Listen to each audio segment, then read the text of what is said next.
Bonjour tout le monde, ravi de vous retrouver dans un nouvel épisode du podcast Thé Digital. Je vous explique à nouveau les règles du podcast. On va à la rencontre d'un chef d'entreprise, on s'installe dans sa boutique, on partage un thé ensemble et on échange sur la place prise par le digital dans son quotidien de chef d'entreprise. Avant de débuter cet épisode, je tiens à remercier l'équipe d'Alpha Centauri Film pour vous proposer ce podcast en format vidéo et également la boutique Mustang Evolution à Bar pour se proposer de m'habiller lors des prochains épisodes et de celui-ci. Aujourd'hui, on est à Obernai, en plein cœur du nouveau quartier, au cœur d'Obernai, et je suis à la boucherie de l'Art et du Cochon avec Julien.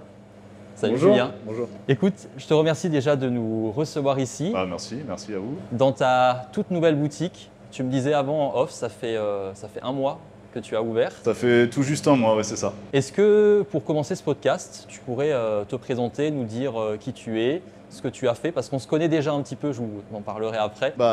Julien Hofbeck, je suis boucher, charcutier et traiteur. Donc je suis cuisinier de métier. J'ai travaillé dans pas mal d'endroits pendant 10-15 ans. J'étais dans le sud, j'ai travaillé en Alsace aussi, dans des hôtels-restaurants du coin. J'étais à Paris pendant 5 ans. J'étais en Irlande, j'ai un peu bourlingué. Un globe-trotteur de la cuisine. C'est ça. À 25 ans, j'ai fait un apprentissage en boucherie, charcuterie, traiteur donc. Après, j'ai ouvert un restaurant à Strasbourg, l'Hédoniste, pendant 3 ans. Ah oui, c'est vrai, ouais. Avec un ami d'enfance. Avec un associé, oui. Ouais. Donc ça s'est terminé au Covid, malheureusement. Et donc derrière, j'ai profité de ce Covid pour lancer ma petite boucherie, charcuterie, traiteur. Ok. Et donc voilà, on a commencé à Autrotte pendant 3 ans et on avait le projet d'ouvrir à Obernai. Et voilà, on y est, ça fait un mois. Ça fait un mois. Ça se concrétise enfin. Voilà, c'est ça. Du coup, par rapport à ton activité, toi aujourd'hui sur Obernai ou sur Autrotte, c'est qui tes clients? Parce que tu insistes surtout sur le fait que tu fais du traiteur. Est-ce que c'est des gens qui te connaissent par cet intermédiaire-là? Comment tu t'y es pris justement pour… En fait, c'est nos clients, il y a des gens du village. À la base, à Autrotte, il y avait des gens du village. Et après, petit à petit, le bouche à oreille, un peu les réseaux sociaux, la publicité ont fait que des gens d'autres villages sont venus. Après, on a un petit service de livraison à domicile, j'en ai pas parlé, de plats du jour. Donc ça aussi, ça a permis de toucher peut-être des gens un peu plus éloignés qui ne viendraient pas, qui ne pourraient pas se déplacer, c'est plutôt des personnes âgées qui ne pourraient pas se déplacer. Et donc, c'est des clients, on a un peu de tout. On a des jeunes, des moins jeunes, des tranches d'âge, je dirais beaucoup entre 35, 40, 50 ans. D'accord. Comment tu expliques justement que ce sont principalement cette tranche d'âge qui consomment chez toi? Je dirais que les plus jeunes ne cuisinent peut-être moins, préfèrent peut-être acheter des choses plus simples. Les personnes plus âgées peut-être cuisinent plus, je ne sais pas, mais voilà, c'est la tendance. C'est la tendance, ouais. Et pourquoi tu as choisi justement de passer d'Autrotte à Obernai? En fait, Autrotte, ça se passe très bien. Ok. On est content, on travaille bien. Mais après, Autrotte, on ne fera pas plus que ce qu'on fait maintenant. Tu as atteint un plateau, quoi. Je pense qu'on a atteint un plateau et si on veut évoluer, on a voulu évoluer, on a voulu ouvrir dans une plus grande ville pour attirer plus de monde, pour pouvoir s'installer dans un plus grand laboratoire parce qu'il faut savoir que j'ai commencé chez moi dans ma cave. D'accord, quelle évolution du coup? Ouais, dans ma cave, donc avec toutes les contraintes et les inconvénients que ça implique. Ouais. Et donc on a pu, grâce à l'ouverture d'Obernai, ouvrir dans un un plus grand laboratoire, plus pratique, avec plus d'espace. Il n'y a pas le courant qui saute. Tu es dans des conditions optimales. Il n'y a pas le compteur qui saute toutes les 10 minutes. Voilà. Ok. Et c'est pour ça qu'on est allé sur Obernai pour pouvoir évoluer. Et pourquoi ce quartier justement? Qu'est-ce qui te plaît? C'était l'opportunité. On a cherché un peu dans différents endroits. Après, des locaux neufs, il n'y en avait pas. Il fallait tout casser, tout refaire. C'était des gros investissements. Donc on a préféré venir ici où on a installé, on a fait comme on voulait aussi. Ouais. Tu avais carte blanche Voilà, pour c'est ça. C'était un bloc béton. installer ton labo. Un rectangle béton, voilà, un volume et on s'est débrouillé avec, quoi. Voilà. Et on a le résultat c'est qu'on a aujourd'hui, quoi. Super.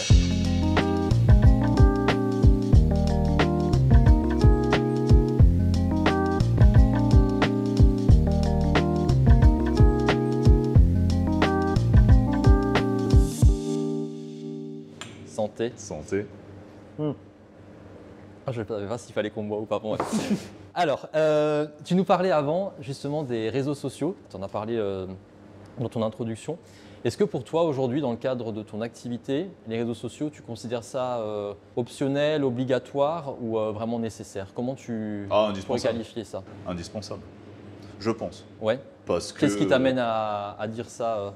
Parce que premièrement, au niveau de la publicité, Ouais. la publicité ça coûte très cher et les réseaux sociaux c'est entre guillemets gratuit. Ouais. On peut un peu montrer ce qu'on fait, des photos, des vidéos, nos plats du jour, nos menus de la semaine. Il y a beaucoup de gens qui regardent sur Facebook, sur Instagram. Parce que faire des flyers ou des choses comme ça, je trouve pas ça très pertinent. Il faut les faire, il faut les distribuer, il faut les imprimer. Je parle en connaissance de cause, on en a fait pas mal. Je pense que 9 personnes sur 10 déjà le jettent. Donc les réseaux sociaux, je pense que c'est le moyen le plus facile et le plus efficace pour toucher le maximum de monde possible. Tu es présent du coup sur Facebook et Instagram. Et Instagram. Et là-dessus, tu diffuses quoi majoritairement? Tu me parlais de photos, plats du jour. Est-ce qu'il y a d'autres contenus Oui, on fait un petit peu des choses style histoire de la boutique, histoire des produits. Quand on fait une prestation, un peu qui sort de l'ordinaire, nos plateaux charcuterie, voilà, un peu de tout, les produits qu'on fait, la vie de l'entreprise. La vie de l'entreprise. Voilà. C'est quoi l'histoire de l'entreprise sur tes réseaux sociaux? Qu'est-ce que tu as envie de raconter au quotidien à ton audience? J'ai envie de montrer ce qu'on fait, ce qu'on propose. On essaye de faire un maximum de choses maison. On ne peut pas tout faire, mais alors sur ce qu'on fait le plus et sur ce qu'on a le plus à cœur, c'est la partie traiteur. D'accord. Tout ce qui est nos plats du jour, ça c'est 99% maison. On fait les sauces, on fait les préparations, on fait les légumes, on fait les garnitures. Ça, on essaye de le montrer un maximum. C'est les coulisses en fait de l'entreprise. Oui, voilà, c'est ça. Ouais. C'est ça, c'est montrer un peu tout ce qui se passe avant de l'avoir dans la vitrine. La partie process, etc. Voilà, on est fiers de faire le maximum de choses maison, donc on a envie de le montrer, on a envie de montrer aux gens ce qu'on fait et comment ça se prépare. Et tu me parlais du coup de la fierté de faire tes produits maison. Donc je pense que ça, c'est une des valeurs que tu défends au quotidien. Est-ce qu'il y a d'autres valeurs que tu défends sur les réseaux de manière ponctuelle ou quotidienne dans tes posts, dans les contenus que tu vas faire? Fais maison. Est-ce qu'il y a le côté authentique? Est-ce qu'il y a le côté petite entreprise familiale? Oui, entreprise familiale. Je travaille avec ma femme, avec ma maman. Ouais, ok. Tu as réussi à embarquer tout le monde? Oui, voilà, c'est ça, c'est un peu le projet. Je viens d'une famille d'entrepreneurs. Mon papa a une menuiserie. Quand quelqu'un fait un projet, tout le monde soutient, tout le monde vient, tout le monde soutient, tout le monde aide. C'est un peu ça, valeurs famille, l'authenticité, les valeurs régionales, l'Alsace. On essaie un maximum de faire des produits régionaux et d'aller chez des petits producteurs locaux. Les pommes de terre, on les prend à Krautergersheim et à Maastratzheim, les oignons à Nidernais, les carottes à Nidernais, on prend des cornichons pareil à Krautergersheim, on a du miel aussi à Krautergersheim, on est beaucoup à Décidément, Krautergersheim, on a des confitures, il s'en passe des choses là-bas. On a des bougies, on prend des bougies, on vend des bougies à Haute-Rotte, les pots VEC qu'on prend pour faire nos bocaux, c'est VEC, c'est une entreprise à la base alsacienne. Voilà. Donc c'est vraiment le consommer local, voilà, c'est ça. La valeur que tu les entreprises, même pour les travaux, pour les travaux qu'on a fait, c'est des entreprises du coin, des petites entreprises. C'est bien. Voilà, donc ça circule, c'est chouette quoi. C'est ça. Tu me parlais avant des contenus que tu diffusais, photos, vidéos. Tu fais des stories des fois aussi de manière ponctuelle? Un petit peu. Ouais. Après, j'avoue qu'on est un peu en manque de temps pour faire beaucoup. Mais on essaye un petit peu d'en faire. Après, tous les jours, on met notre plat, on essaie de faire une petite vidéo de présentation. Et puis de temps en temps, on en fait. Ouais. Ça marche. Il y a quelqu'un qui gère ça ou tu le fais en interne? J'ai quelqu'un qui gère ça. Ouais. Okay. J'ai quelqu'un qui gère ça. Après, nous, on fait les vidéos, on fait les photos. Mais ouais, j'ai quelqu'un. Ça marche. Et ça, par rapport à cette collaboration, est-ce que toi, aujourd'hui, c'est un métier dont tu ne pourrais pas te passer dans le cadre de ton activité? Est-ce que tu te verrais le faire toi-même de nouveau? Non, on n'a pas le temps. Moi, comme ma femme, on en parlait encore hier, on dit on n'a pas le temps. On n'a pas le temps de le faire, c'est du temps, c'est un métier. C'est du temps, c'est de l'énergie, c'est de la réflexion. Nous, on n'a pas le temps. Justement, quand j'ai choisi la personne, j'ai dit voilà, moi, je veux me détacher de ça. Oui. Je peux pas le faire. Tu peux pas le gérer? Tu surveilles? Je surveille, je regarde, mais je peux pas le gérer. Ok, ça marche. Et je sais pas faire. comme tu dis, hein, chacun son Métier. expertise. Hein. Chacun son métier, chacun. Voilà. Même si tu as quelqu'un qui s'occupe de tes réseaux, est-ce que toi aujourd'hui, la communauté que tu as sur Facebook ou sur Instagram, est-ce que tu connais ces personnes? Est-ce que c'est des gens qui viennent te voir en boutique, qui donnent leur avis sur leurs commandes? Ou est-ce que c'est de la découverte? Est-ce que c'est… Qui est ta communauté? Il y a les deux. Après, la plupart vient en boutique. Bon, moi, j'avoue, je suis plus en production. Ok. Donc, c'est plus les filles qui sont avec Sabine, qui est à Autrotte, qui gère le magasin d'Autrotte. Ma maman et ma femme sont ici. C'est plus elle qui voit les clients, qui les connaît.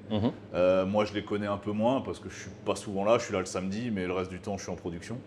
Donc, tu as les échos en fait le oui, soir, voilà, le dimanche, repas famille. Mais la plupart des personnes qui nous suivent viennent, sont clients et voilà. Donc, tu as une base de… Enfin, tu as des followers, on va Oui, dire, voilà, qui sont fidélisés Oui. et qui viennent régulièrement en boutique, Voilà, que ce c'est soit ça. ici C'est ça. ou à Autrotte. Si toi, aujourd'hui, on pouvait te proposer d'aller plus loin dans le digital, là, tu me parles que tu travailles actuellement avec une personne pour la partie community management. Est-ce que tu aurais d'autres projets d'un point de vue digital? Je ne sais pas, peut-être développer davantage un site internet ou faire des événements sur place. Est-ce que tu aurais des nouveaux vecteurs d'activité? On a un site internet qui est bien, qui est opérationnel. On a mis en place de la réservation en ligne. Oui. Pour les plats du jour et le traiteur, donc ça marche bien. Maintenant, j'ai un projet, mais bon, ça, ce sera pour plus tard quand on aura plus. En fait, il nous faut plus de followers, sur les conseils des deux personnes donc Marie de Comérance et Emmanuel de A3 Design qui nous a fait le site internet. D'accord.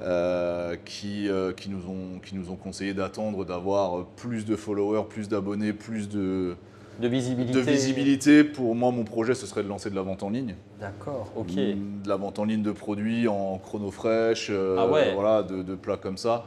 Je ne sais pas si du Deliveroo, des choses comme ça, pourraient marcher sur des plats comme nous on fait. Pourquoi pas, hein. Je ne sais pas.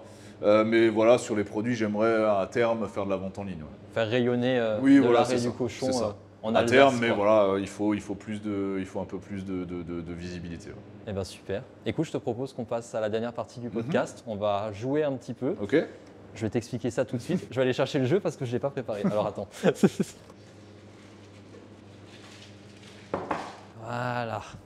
Alors, on va un peu mélanger quand même parce que il passe de main en main. Alors, on va passer à la troisième partie du podcast, à savoir le challenge T Digital. Je vous explique rapidement le concept. Donc, c'est un jeu de cartes. Il y a 80 cartes. Sur ces 80 cartes, il y a différents types de contenus à faire. De la story, du carrousel, des réels, des outils stratégiques. J'invite la personne qui est face à moi à piocher une carte. Et à l'issue du podcast, de la diffusion du podcast, elle a une semaine pour réaliser le défi. D'accord. Ça va? T'es prêt? Il y a des choses sympas. Donc je t'invite, tu fais une coupe, tu montres la carte et puis tu as le droit de lire la carte à voix haute. Alors, réel. Raconte ton histoire, comment tu as débuté ton activité.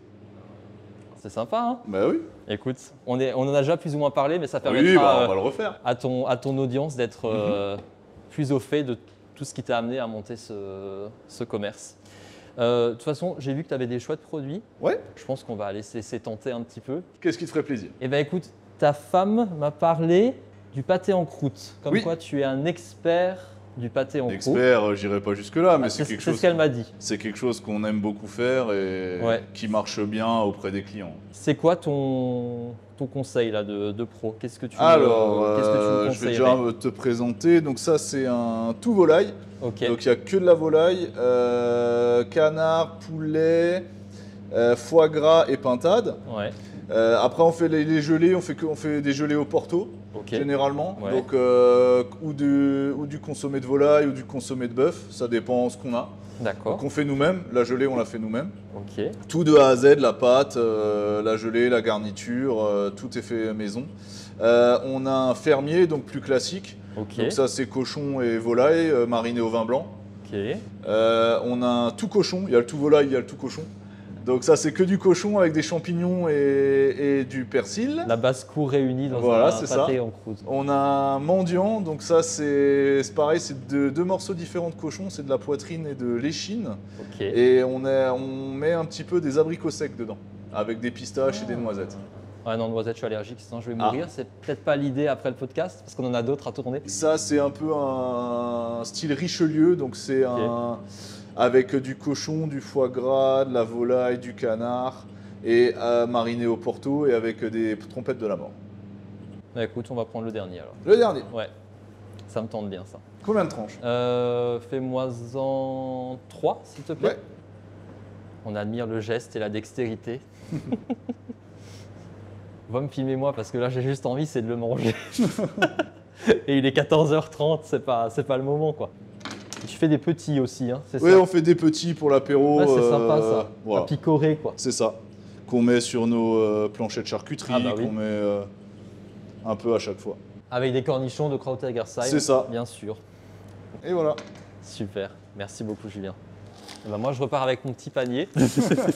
Je te remercie en tout cas pour Merci à pour toi. ton accueil, Pas de problème. tes conseils, ta gentillesse. Et puis nous, on se retrouve très très vite pour un prochain épisode du podcast. Je vous mets tous les liens, que ce soit de Julien, d'Alpha Centauri Film, de la boutique Mustang Evolution en bar et les miens, à la fin de la vidéo pour que vous puissiez suivre nos aventures. Passez une excellente journée, puis je vous dis à très vite. Ciao, ciao! Au revoir.